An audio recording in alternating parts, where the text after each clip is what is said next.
Asia Tech Podcast with Graham Brown and Michael Waits.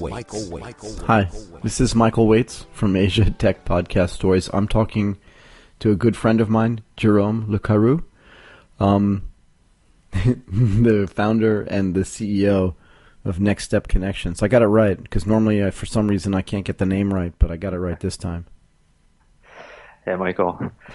Good to be on the show. Thank you very much for coming. So, Jerome, why don't we back up all the way, and why don't you tell me where you're from and where this whole thing started, right? So I'm originally from Brittany in the northwest of France. I grew up there, a rather small town, rural area, and I left home at 21 years old to study in the States as part of a study abroad experience. So that was in Utah. And after that experience, how did you get to Utah? Why? Why Utah? The States is a big place. Yep. Was it just one small town to another small town, or what were you thinking? Yep, exactly. It was, well, I didn't have much choice, to be honest. It was part of my university in France, study abroad program. So, Utah State University was on the exchange list, and then ended up there. I never lived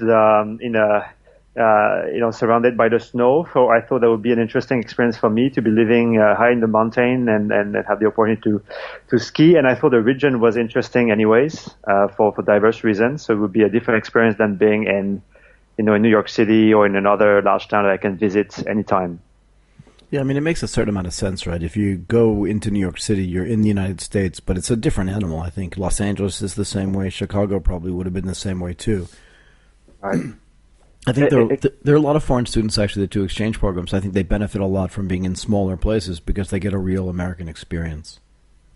Yep, there was a great community, and it was a rather small town as well, about 40,000 people, but it was a close-knit community, and there was a lot of international students, which to me was the real eye-opener. I was lucky enough to be living in a building called the Global Village on campus, which has, think about a building with 4 floors and having, 50 international students from Peru, from Chile, from Taiwan, from Hong Kong, from China, from India, from Sri Lanka, from Argentina, from Africa, all living together. And that was amazing. That was the first, truly global experience for me. And after that, I was like, okay, I've seen life through the eyes of a Frenchman for 21 years old. And now, I'm starting to get, a big picture of how people behave in different countries. And it's very exciting. And I want to keep that journey going, basically. So you're 20-something years old, and you're now exposed to people from 50 other countries in a really small environment, right? Like in an enclosed environment. Yep. So what were you thinking as you were going through that experience? Were you thinking oh, God, I just have to get back to France? Or were you thinking, this is amazing, and this is really a microcosm for the world, and if that's the world, then that's where I want to live, type of thing? Yeah, exactly. I think the first realization was to say, we're all similar. We're all humans. We all share similar things, and I can basically be myself wherever I go, because I always find people that I can relate to, whether I am in South America, in Asia, and so I felt global for the first time, not just French, but global, and so after that, I was like, I must keep going. So to be honest, after that, I was, I was not sure what to do, because that was my last year. I was going to graduate, get my bachelor's degree. I was hesitating between doing a master's or going back home, looking for a job. And then I thought, what, let's keep going. Let's go to Asia. I was lucky enough to have been hinted to start learning Chinese by my mother when I was 18, when I was at university in France, and that obviously changed a lot of things, because did you study Chinese when you were in university? Yeah, I studied when I was 18 at university in France, and I had to pick a second language when I started uni, and there was a lot of choices. Obviously, the typical Spanish or German, and then Chinese was there, and then I think it was my mom who said, you should really start learning Chinese, because, China is going to be very important. And that was 2003. I was like, it's going to be very important, and you should really, learn the language. 2001, sorry. You should really start learning the language. And then I kind of went blindly into it, but I really enjoyed it. And I guess that was another door open for future adventure, I would say. So how many years did you study? I presume it was Mandarin, right? Yep, there was Mandarin, yeah. How many years did you study Mandarin when you were in school? So I studied 2 years in my first 2 year of bachelor's degree in France, and I studied 1 year when I was in Utah. So 3 years in total. Okay, that's interesting. So as part of the exchange program in Utah, they offered classes in Mandarin. Yep, because that was part of my. I had to keep taking the same classes that I was taking back in France, so I had to continue learning Chinese. And they had, in fact, Chinese teachers in that university. So I took a language class there and keep learning. So what drove you to Asia? In other words, when that program was over, instead of going back to Europe, which is a big and vibrant place, why did you end up in, and how did you end up in China? Well, so after that year, I was like, I was reading more and more about China because obviously I was learning the language. I was surrounded by, my Chinese teacher. We were going to Chinese communities even in Utah, and I was, starting to be very interested in Asia. And I was like, I must go to Asia. And so my plan then, the way I designed my next 2 years, I would say, was study for the GRE, which is a graduate, record examination to get into grad school in the States, then take a year off before entering grad school, and then go get some experience in Shanghai, because I didn't have much work experience. So go get an experience, do an internship, and practice the language, and at the same time explore and experience the living there for a couple months. That was the plan. So your idea was to go get an internship in Shanghai. Yes, getting an internship in Shanghai, practicing Mandarin so I could experience living there, at the same time, using that experience to apply for grad school in the States. Right. I mean, it sounds like a really super idea. I guess the question for me is, how hard was it? What was the process you had to go through to actually get an internship in China from Utah? Or did you try to do that when you were in Shanghai? But even so, what was that process like? I mean, not so easy, obviously. That's 2004. Hard to get connected with people through internet because, there would be no response. And to be honest, it was kind of a daunting world for me as well. I've never been there. I don't know what to expect. So, fairly challenging. So I got acquainted with a small volunteering organization that was based in Shanghai, and that was a kind of supporting, students to come there. And so I went to that small volunteer organization, and, they helped me basically to get settled in China for 3 months. And so that's how it started for me. And what kind of internship did you do? So I worked for a magazine, which is one of the English language publication in Shanghai, because I was planning to do a master's degree in journalism in the US. So I wanted to get experience in journalism, in print, in writing. And so I was working basically for media. And how was that? How would you characterize that whole experience? Landing in Shanghai, finding a place to live, all Madness. of the things. Say it again, madness. Well, madness, because you can imagine. So landing in, so just to backtrack a bit, before I went to Shanghai, I took a 2-week trip to Hong Kong. So the first place I landed in Asia was Hong Kong. It was Christmas time, and it was my first time there. I was completely lost, and still Hong Kong, it's so much more westernized than mainland China, but it was still a huge culture shock, right? And then early Jan, I fly to Shanghai, 2006. And then, I still remember the feeling. It was polar winter, super cold. Nobody spoke, much English. Huge city. You can imagine 30 million people arriving there. For me, it was a different planet. I lost everything I knew, and it was like I'm starting from scratch. I don't know anything about nothing. But this is interesting for me, right? What is your view? So you've already left France when you were 21 years old, right? Yep. And you had never lived overseas before that. Is that right? Or that's right. That's right. So you go to Utah, which again, Utah's nothing like France. Obviously, not a lot of French people there. There's some culture shock there. And not long after you did that, you end up in Shanghai, where there's just some more culture shock. Yep. At any point, are you starting to think, I'm going back to France, where it's just easy and I can get things done and I understand what's going on? Or were you just I'm going to brave this thing out and see what happens?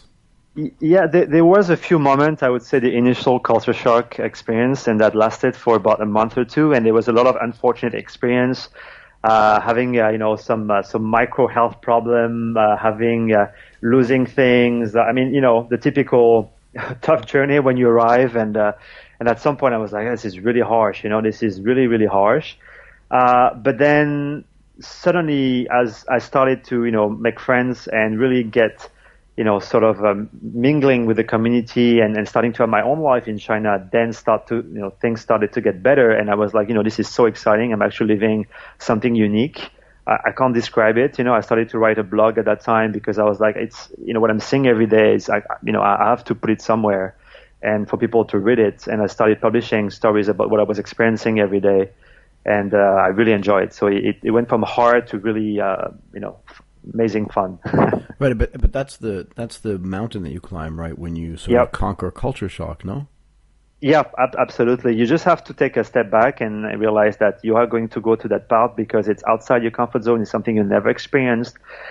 And because you don't know, you're scared, I mean, the human mind is very simple. If what you know, you're not scared of, what you don't know, there's a lot of warning and signs. And so you just have to keep trusting yourself that this is going to be fine and that this is the right way. And this is where, it requires really like pushing yourself out because sometimes signals are very, strong and say, oh, this is not, what you should be doing. But you have to keep pushing. And that's what I did.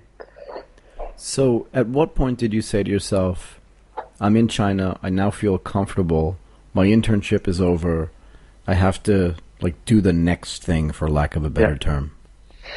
Yeah, exactly. So it was again kind of And what year are we in? Just refresh my memory. What year? That was 2006. So 2006, you go there, you do a 3-month internship to kind of figure out if you want to be a journalist, maybe get ready for the GREs, and then plan on going to grad school. Now, in the end, you never went to grad school, right? No, but I did pass the GRE. I got admitted at Missouri Columbia, which is one of the oldest journalism program in the States. So I was admitted for a 2-year degree there. Good for you. And then things again took a different spin. I was planning to go back in May, and interestingly enough, through my internship, I was interviewing. I had a piece to write on this Hong Kong tycoon entrepreneur who had F&B ventures in Shanghai, and I was interviewing him, and we kind of become acquainted, became friends, and then a week before I was supposed to fly back, he basically asked me and said, I just took over this huge property in the center of Shanghai in the former French concession, and we're building this big F&B business, and he just told me like, do you want to be part of that? And I was, do you want to learn day to day how it is to set up a business? I mean, I had no primary interest in F&B, but that was kind of unexpected, and basically he told me, I give you a week to think about it, and so that was again a very interesting moment. And what did you do? Well, I had to call my parents and tell them that the master's degree that I'm about to enter in a couple of weeks that I've worked hard for, the GRE, all these tests, all these books, and all these fees, and I have this guy that I just met twice, who just asking me to stay in China to kind of trust him and work with him and build a kind of a large F&B project, and I just say yes. What was your family's reaction? Because I find this, because again, you weren't, how old are you in 2006? 23. Right, so you're 23 years old still, so you're still relatively young, and it was, in the end, it was your mom who had said, maybe you want to study Chinese or Mandarin because this is a good idea, and then you're calling them and saying, school's just an important thing for families culturally all over the world, right? People like to say it's unique to this culture or that culture, but I'm a firm believer that education is important to every culture. And, your parents must have been super proud of you for all that stuff, and then also proud of you for getting into this program. And then you call and say, I'm not going. So what do they say? Well, there was a lot of questionment, but I guess they understood my choice. I think I tried to take a kind of rational approach. I was like, I'm experiencing a unique. I'm going to experience something unique in China, which is hands-on business with a local. I will get paid. I get to stay in China where, I've built a small network, but at least I've built something. And if I leave that now, I go back to the States, this is gone. And so they understood that rationale of, taking it now, and I can always do my master's later. If after a year I want to go back, then I can always defer my master and kind of limit the risk. So they were aligned with me. I don't think they fought enough. They fought with me for taking that decision. So it was kind of good to have them on board too. So look, any unnecessary stress, particularly one caused by your family, is just hard to deal with, right? So getting that out of the way is actually really important. And frankly, a great skill to have if you're going to go out and do something that's different than everybody else, because you're now convincing people that have one view to have a different view, and that actually ends up being really helpful. So whatever happened to this F&B venture that you joined? Well, so I came back to France for a couple of weeks, then I flew back to China. It took over, I think it took us about six months. It was an old colonial mansion, 1,000 square meter. We had to do everything from renovation to hiring designers. There was 2 chefs, 2 different kitchens. So it was really amazing. The multitasking, the amount of exposure. I was really basically making decision. It was very interesting because to me it was just like I have to get my common sense right and my perception right because I don't have any business experience. And I have to choose designers, food menus, marketing. I was doing everything. Every single thing. There was nothing I didn't touch for about 6 months. It was super, super intense, 7 days a week. 7 days a week, I was living, breathing. That Hong Kong investor was basically taking me around the whole time for 6 months, and it was amazing. I learned so much. It was tough sometimes because I had no much friends there, and I was looking back at home and see what my friends were doing, and I was like, this is so much. I mean, a very different life, and I learned so much. We opened the restaurant, and my role within the restaurant after the opening was taking care of marketing and, building community, a lot of expats coming in. So I built kind of an interesting network. It was kind of a high-end restaurant, so all the clients would come, were expats from corporations and so on. I organized a couple of events there too. So really fun time. After a year, my role within the restaurant was becoming, I felt I hit a kind of ceiling. I think the fun part was the whole setting up because again, F&B was not something that I was super excited about to start with. It was not my dream. And so, after working there for a year, I decided to leave. And then this is where I, started thinking about setting up my own company. I think I had built the confidence that I could do it. And I had built a small network of professionals in Shanghai that I could, leverage on for that business. So that's how it started. But I think it's a big leap, right? I mean, you go from not being in China to doing an internship to meeting some guy you barely knew to basically helping build this F&B business over a 6-month period of time to then saying, you know what? I'm not going back to the States. I'm just going to build my own business from scratch based on the connections and the experience that I've had, the intensity of experience that I've had of building this F&B business. Is it still running, by the way? So it ran for about 6-7 years. It was called the Foreign Culture Club, and it was bought over by Chinese restaurant groups. So the ownership has changed, I think, the last 2-3 years. Do you know what it's called now? Just because I'm just curious. I don't know the name now, but the name back then was the Foreign Culture Club, and that was in the former French concession. But I won't know the name now in Chinese, unfortunately. No, that's okay. I'm just going to look it up because I was in Shanghai a few weeks ago, and we went to a building that sounds really similar to that. Had a different name, but interesting. Yeah, it's in Jululu in the former French concession. Fair enough. So what was the business you decided to start after having this whole experience, right? And think about it. You go from being 21 years old, going to the States, you'd never been there before, and then you end up in Shanghai via Hong Kong, and now you're saying, I am good enough and smart enough and I know enough now to start my own business. That's a big leap, I think. That's a big leap. No funding. I mean, a bit of funding from what I had heard from my year working there. At a 23-year-old, I was paid relatively okay for someone of my age, so I had, a little bit of saving, but really not much, to be honest. Like, small pocket money to put in the business, and then the starting point of the next business called Next Step Connections was really, I felt I have experienced some kind of transformation. Definitely when I look backwards, I was like, I'm not the same, obviously, when I came 2 years ago compared to what I am today. And for me, it was like, I need to be able to share this with others. This is the starting feeling for me. It was like, I've experienced that because I decided to take the leap to come as a student to China. And given the context of China at that time, which is, the Far East compared to the Far West, it's the Far East, and you mean that everything is possible. And if you throw yourself out there, there are so many opportunities. I was like, I need to be able to bring students there like me so that they can also experience this. And most importantly, they can, unlock themselves and they can experience some kind of transformation and go back home or stay here. But I need to bring people here. And that's the starting point. And we decided to set up, I decided when I started, I was alone, to set up a website for my apartment.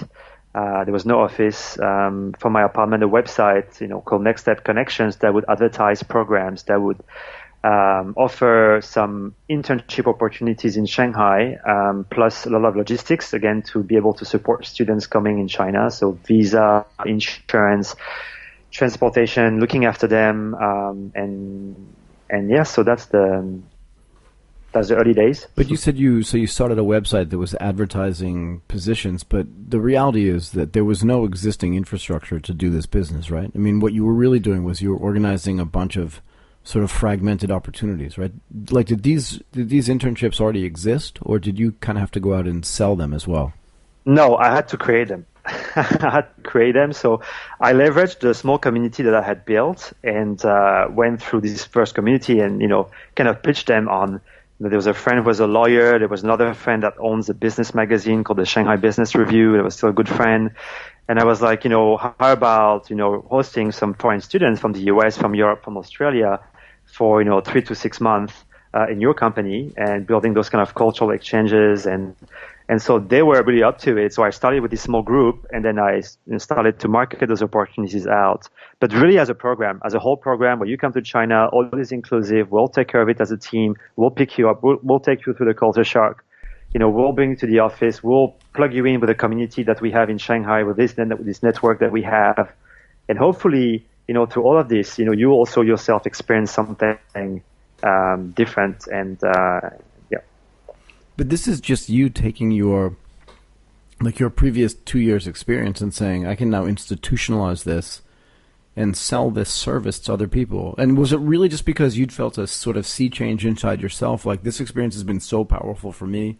I think other people should do this. And I like the idea that you went to just friends of yours who were running small businesses, right? Not like the Coca-Cola China company, but just a lawyer or just a PR person or whoever it was. You went to them, and that was just the beginning of this. But how did it develop after that? Well, from this community, I was able to grow it because, they were able to make referrals, and I started again to develop a process around it. So community first, then going in networking events, promoting this whole internship experience to businesses as well, the benefit side. So we started to obviously scale it, have more presence, attend events, meet more companies, but always starting from that small group, the original group that I'm still connected with today. And this small group made so many introductions to, people that were in different industries, but, could see the benefits of it. And, that's how we started to take some volume. So talk a little bit about the growth, right? How did it grow? How did you fund it? How much investment money did you take? Like talk about that last, but how did it start to grow? How many kids were in the first program? How did you convince the kids? And I presume that they were at university. How did you convince them that you were credible enough to even do this? Yeah, that's the hardest piece, of course. So that first year, that was 2008. We launched the program in February 2008, and that first year we got 24 students, right? So you got 24 students in the first year? Yeah, From where? 21st. So it was, I think we had 16, 17 from the States. We had 2 or 3 from Europe, and we had the rest was from Australia and a little bit from Asia. And did anybody come and meet you? Do you know what I mean? Like, before the students signed up, did somebody from, I don't know, pick a place, like, some university in some city in some state in the United States, did they come and meet you first to make sure, or they just sent the kids blind out to China? No. Well, that first year was really, we didn't even think of a B2B model with schools. It was really like a B2C model through, blindly online advertisement to a single website called goabroad.com, which back then was still today the reference for going abroad as a student. And we just bought a link there, so students found it through that link. And it was really the ability to convince them on the phone that, we were we're not going to steal their money and run away. So that was the hardest part. And I think, we managed to do that quite well, obviously, because we convinced 24 people to join us. And then that first year was really, I always remember, because we had that a group from the States, which is a pre-MBA group. So this is basically a group of students who are going to do their MBA in Ivy Leagues in the States. And they contacted us and said, we are interested to run a program with you, a mini project for 2 weeks, where our pre-MBA students will come to Shanghai, and we are contemplating working with you. And that was a huge thing for us, because I was like, wow, access to all these students from these amazing schools. I mean, but it was tough. It was super tough. They were very rough with us. They was like, if you still have money, we'll come to China and things and that. And then it was tough to convince them, but we managed to convince them, and we took super great care of them. And today they're still friends. And that was really a big milestone. And that first year we turned over almost 100,000 US. That's a lot of money for a company that's just starting out. Yeah, starting out, I guess we were at the right place. We're doing something right, and I think our message and our, was resonating to people wanting to come to China, and they felt that we were the right people to come to. And so, what was the growth like after that? So the second year we tripled. It was almost, I think, 80 students on the second year. So this is where we started to take a real office. The first year we kind of half of the year operated from my apartment. Then obviously, to go back to your point, how did we fund the business? Well, we put a little bit of money. I think we had two. I brought two partners on board at that time. A friend of mine that was living also in Shanghai, and through my original group of friends, the companies that I mentioned earlier, I was introduced to an American-Japanese entrepreneur who had been in China for 10 years. He was really excited to join us. So three of us, we had, I think, 10 or 15K US that we put in. And then all the rest was coming from ourselves. So we decided to set up an office, set up a company in China to be legit, because we started to see volume coming in, starting hiring people. And then, turnover time 3. And then the big milestone to me was, the University of Southern California, who kind of emailed us, big surprise, and say, hey, we are the grad school of the USC program, and we see that we have an interesting program in China. We'd like to explore the opportunity to partner with you, so you can run the USC Annenberg, international internship program in Shanghai and in Hong Kong. So, yeah. But that's amazing. So the Annenberg School at the University of Southern California is actually quite a prestigious graduate program in the United States, and they reverse contacted you. So at the time, were you doing any marketing? And it seems like the growth was almost happening on its own, like almost too fast in a way. Yeah, it was happening on its own, and I think the school coming to us was, I think, a result of more people getting to know us, more people spreading the word about us. And we did something as well that year. We attended for the first time an international education conference in the US. Was that NAFSA? Yeah, that was NAFSA in 2009. That was in LA. We attended that conference. We met USC in person because they had emailed us, and then we visited USC campus, and then it was face to face, and that's how we got the contract. But yeah, I mean, they I guess we're able to convince them that we were, the right person to come to in that region, that we were the China experts in a way for that sort of programs, and then we had that program for 7 years, so it was a huge part of our growth. Yeah. So now you've been at this for what, almost 10 years, right? This is your ninth year, or this is the beginning of your 10th year, right? So you've been running Next Step Connections for almost 10 years.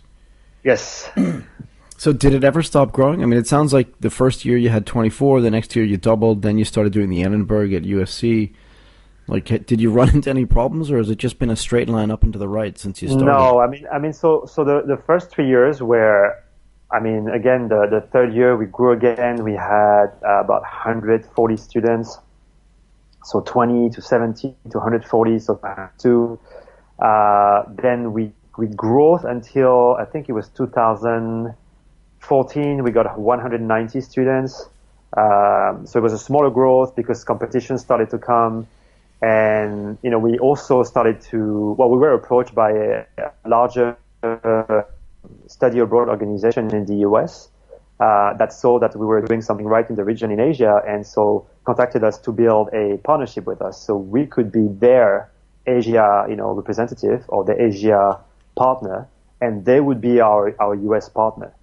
So interestingly enough, we saw that as a way to even, get bigger, and things went, pretty well in that partnerships. Unfortunately, they got acquired. I think it was 3 years ago. And so that's where things started to get a bit interesting for us, because we had to reshape our strategy. We had to rethink, okay, without a US partner now, do we go again back there by ourselves? So yeah, it was a very, very challenging moment as an entrepreneur, where you think you're on the path and everything is going well, and suddenly you have this thing happening. You have to rethink your business. But that was where I learned the most. So that partnership that you had, as soon as that company got sold, that partnership didn't continue? No, that partnership didn't continue. That company was sold, it was rebranded, and the relationship we had with that new owner was definitely not as good as the relationship we had. In business, it's all about people's relationship, and we felt that we were not aligned with that new company. And so we couldn't give the same level of involvement and that we were doing with the previous company. So things were not working out. So we kind of went on our own and had to restart from scratch on the US side, which put us a little bit of difficulty, because the US is a big market. You need bucks to be in the US, and so it was a new era for us. So it was really the start of I would say a new cycle for the company, and we had to rebuild in a different way. When you say rebuild, so what does that mean? You lost some revenues that were associated with that partnership that you had? Yes, of course. So we lost revenues from that partnership because we had somehow given up, the US market under that partnership. And so our opportunity to grow at that time, was given up for that partnership in a way. And so when that partnership was gone, then there was not much left of the US market, whereas probably about 60% of our customers were coming from that market.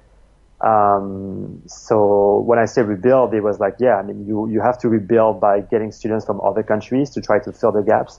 And then, the US is still your biggest market. So you have to rethink, okay, how do we get there again? And build a new cycle. But it sounds like you've got a two-sided problem as well, at least, right? The one side is, how do you get, students to sort of come in and fill the revenue gap that you had for the students that were coming from the United States? But secondly, how do you fill the gap for all the companies that were depending on you to get interns for them for, I presume it was mostly over the summertime in China. So you had to sort of convince two constituencies to stick with you. How long did it take to really regrow back to the point where you could kind of get back on your feet again and start to grow the business from that baseline? So it took about a year to a year and a half. I would say 18 months.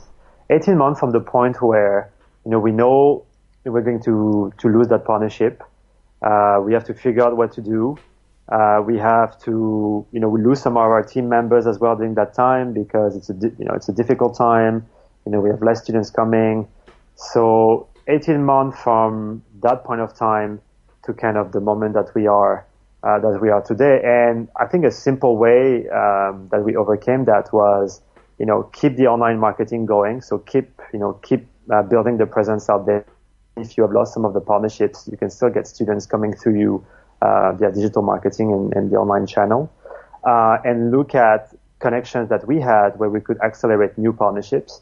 And I think that's what we did. We were able to get new partnerships within the region, convince partners here in Asia that we were a strong partner to deliver their programs, and from that point the company kind of reshifted. We were like, our value add now is really, we are a collaborator of universities, and we will help design and execute program for you. So it was a blessing in disguise in a way, because it put us in a track where we could see even more growth in that direction. But yeah, we had to to go back in the challenging times. I had to build trust again in the team that we will make it and we will grow in a new direction. So I think for me, the first thing I learned is get people united. Within your company, there's a new direction. This partnership doesn't exist. We're going to take this new path, and you got to get the buy-in of your team that, this is going to work out and everybody's going to stick together and make it work. And that's really, I think, something that I will always remember when during some of the difficult time is like the team was able to bond and everybody fought for each other and, was able to buy in that new direction was right and walk along the same direction together. Yeah. So what do you think, what else did you learn when it comes to forming new partnerships, right? As you said, the U.S. is an expensive place to sort of put a stake down and build a business. And if you want to go back to the U.S. market, which at the time you said was 60% of your students, yep. When you think about doing another partnership in the United States, like what kind of things did you learn, particularly because you're on different sides of the world, if nothing else, right? So what did you learn about how to regroup and get a better partnership the next time?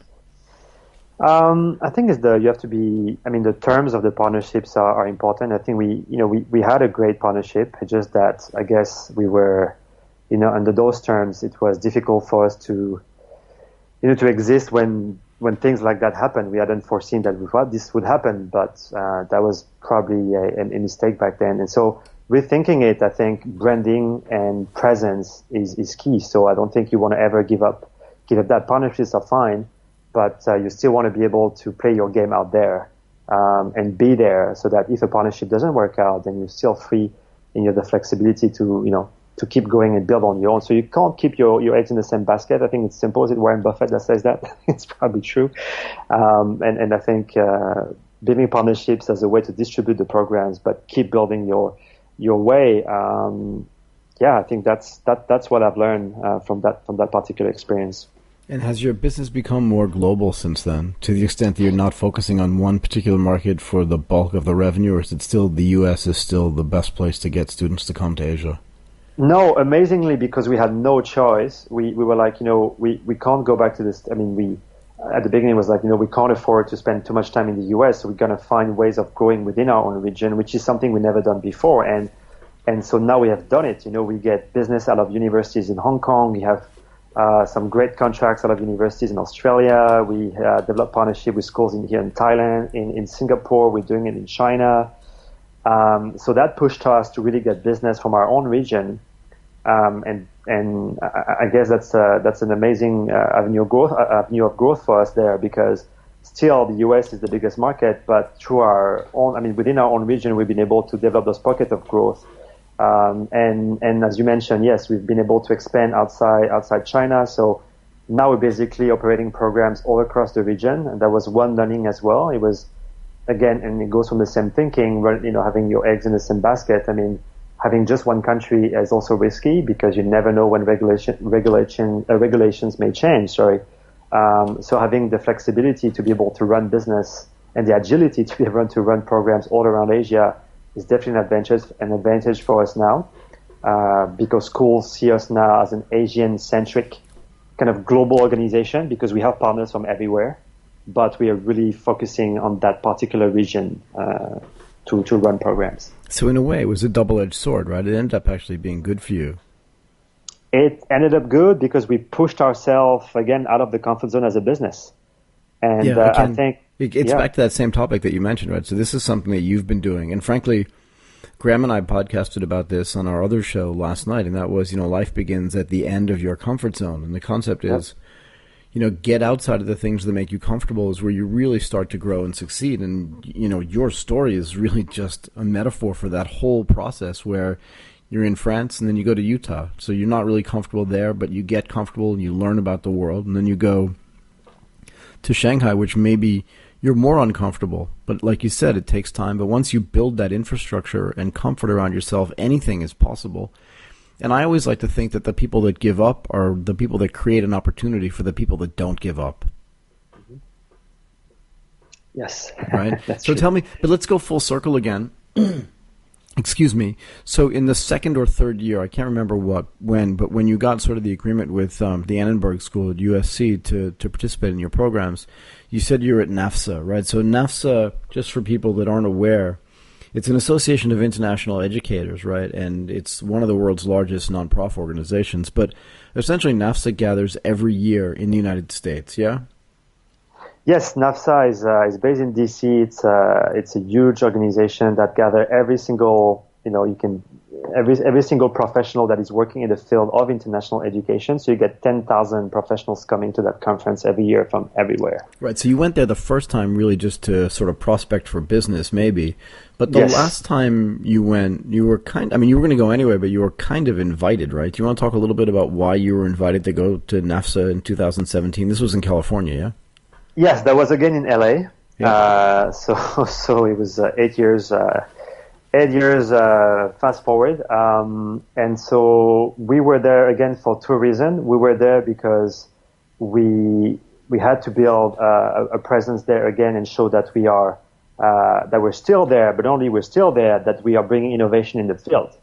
And part of that innovation was in the past 2 years, we decided to think of innovation in our own field and how to make how to offer more opportunities to students to work with global companies remotely.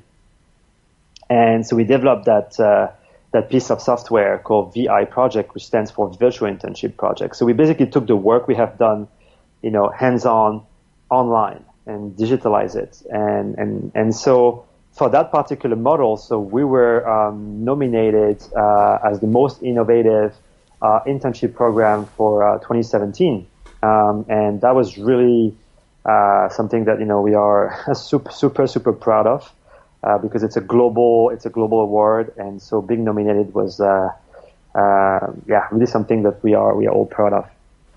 Yeah, I mean, just the fact that somebody in the United States noticed the innovation that you were doing in Asia, I thought was pretty impressive. But also because you've taken a different tact in the sense that you're saying, how many students have gone through the Next Step program since inception, approximately? So 1,500. Right, roughly. So 1,500 students, right? So that's a big program, particularly in the context of the rest of the companies with whom you're competing. But that's for kids that get on a plane, go to somewhere where they're not familiar, and then do an internship in a company that maybe they've never heard of. In a town where they've never lived, with the surrounding language, something that they can't speak, right? So we had kids come to Bangkok this year, but you had kids all over the region, students all over the region. But what was the idea behind the virtual internships program, and how is it different than what you're already doing, and how's it the same too? Yep, exactly. So we sat down and said, we have to think of creating ways for students who can't afford to get on the plane and spend a couple of months abroad. So there's a cost factor here. The second factor is time. The third factor is sometimes barriers that you have on the immigration, visas, and you still know that some countries can't travel to some countries. So a few barriers here that we're looking at. You have to know that about 15% of students in universities will go abroad, but 85% won't, right? 85% won't because they maybe culturally they won't think that this is something that it's something that they should do, something that is even possible because of again cost, of any various reason. They were like, we have to be able to give an opportunity for that side. Those students to participate in an international experience and to connect with companies outside of their home country. Not only that, but to learn to work remotely using digital, communication tools, because that's the future, we know. And so we were thinking, okay, how can we structure that? So taking that internship piece and put it in a more structured way, and that's where the projects become very critical. And we're like, we have to bring that internship concept into a project base.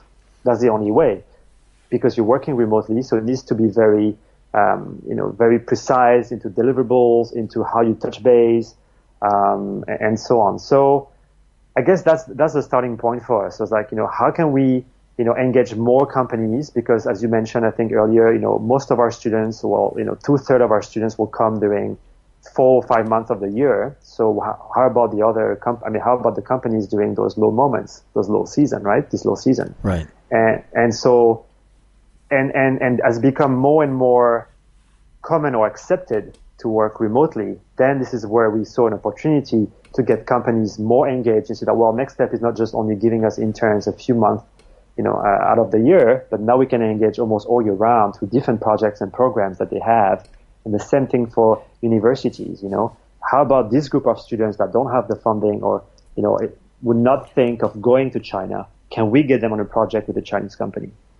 Yeah, I mean, it's a great way to have an experience in a country or with a company from that country, like you said, that's virtual. This is like a premium way for people that, let's just say, don't want to travel to understand what it's like to interact with international managers in, a culturally different company, right? And to be fair, like you said, if 15% go abroad, there's a market for the other 85% to do an internship, even if they're doing it virtually. It just means the market for that could potentially be quite large as well, even if it's the same size as the 15% that already are going abroad. Kind of doubles your addressable market for that, but it could be even bigger, no? Yeah, absolutely. I think I'm a strong believer of the project-based format when it comes to what we call the future of work. So it's huge, and not only that, I think it provides it kind of integrates the world of work with school, and that's something today that is needed. Students need to be able to understand what is going to be required out of companies early on. They need to be able to think already in a professional standpoint, not just from the curriculum and classroom standpoint. And this is what it does, and not only that, it opens door, which to me was the starting point. You see, when I wanted to bring students to Asia because of the opportunity, the business opportunity, there was also, we need to open doors for them. And now with this, they would never think of China before. But by doing a project with China, you put a seed in their head, and now suddenly they start thinking, that's great. I had a project with this Chinese company. I love my mentor. And so maybe now next, I'm going to go to China, and meet this company, or, there's a new opportunities, and all we are doing is trying to put a little seed so that, you expand your opportunities. So do you want to tell me, because you mentioned something, it almost sounded like you mentioned it in passing, but you think that the manner of work is changing into more project-based work. Do you want to talk about that, like where your thoughts on that come from and how you think that changes the way people work going forward? Well, I think the way I see it is that work is becoming, I would say, a consumer experience. And you want to choose the company that you want to work for. You want to choose the people that you want to work for. You want to work on and I'm going to use projects, but on projects that are aligned with you, that are aligned with your passion, your interest, eventually your purpose, and you want to be working with a group of people on something for a certain period of time and be shifting to working on something else with another group of people. And to me, that's where we're going, simply because now we have technology access, and organization, the structure organization are changing. So put the access of technology, that young generation that everybody calls the millennials, and who obviously has grown up with technology, so was super fluent in chatting, on all these apps and getting work done through Facebook Messenger, and don't see themselves working, in an office all day long, and could be working from anywhere. So it's definitely happening. It's going to be, it is the future of work, as we call it. Yes. And do you see that happening already? Yeah, I see this happening. I mean, I definitely see this happening. The fact that companies that we have been working with for some years are now excited to be able to get students virtually through us shows that it's already happening. The fact that schools are seeing also the potential of it and are saying, sure, we want to sign up students to get that experience and work remotely. So again, it's happening. And even ourselves as an organization. So I'm based in Bangkok. My colleagues are based in Shanghai, in Hong Kong. We have some in Indonesia. We have a colleague in Singapore, and we are working every day through Slack, Trello, Zoom, right? So we meet each other, every 2-3 months, but we work remotely as well, in a way, if you think about it. That we are this decentralized, destructured organization who is pretty much everywhere, but without, as you could see before, like a huge head office. It's basically we're everywhere, super agile. Right. I mean, it looks like you're running the company based on the precepts that you believe are going to be the future of work anyway, right? So it's really interesting to see, like, you're using the technology that you believe is going to help everybody else build their business in a way that's project-based, as opposed to, you have an employment contract and you could potentially work on the same thing for 5 or 10 years. It's now, what do you think, 6 months, 9 months, 12 months? What do you think a normal project is? So projects, could be, can be short terms, can be, 6 to 8 weeks. That's what I've seen so far. And at least for students that are engaging with companies, short term. But then if you talk in general, anybody could be working on anything from 3 to 9 months, 3 to a year. That's what I foresee. And so what else are you innovating on? How else can you sort of implement this concept that work is going to be project-based as opposed to sort of, consistently employment-based? One of the great things about a project as well is that it lets you travel from place to place, or in my mind, country to country as well. So it gives you a broader experience, I think, yeah? But what else are you working on outside of the VI projects, do you think, that is innovative as well? So I started another project which is separate from Next Step Connections that is called Social C, and I built that to 2 other partners who are both French and located here in Bangkok, and it's again in the same space. And so this project is basically how can we provide a tool for students and fresh grads who have gone through a certain level of experiences like project-based, study abroad, internships, volunteering, or any experiences that has been transforming, and where there's actually some information that can be taken out of these experiences to showcase what has been the learning, basically. So what values have you learned? What skills have you learned? And being able to showcase the mindset, the mindset. So having more data on the mindset of a student. Rather than just the traditional and standardized information that we have, GPAs and classes you've taken and so on. It's more about, tell me about your life experiences. What have you experienced? What did you learn from it?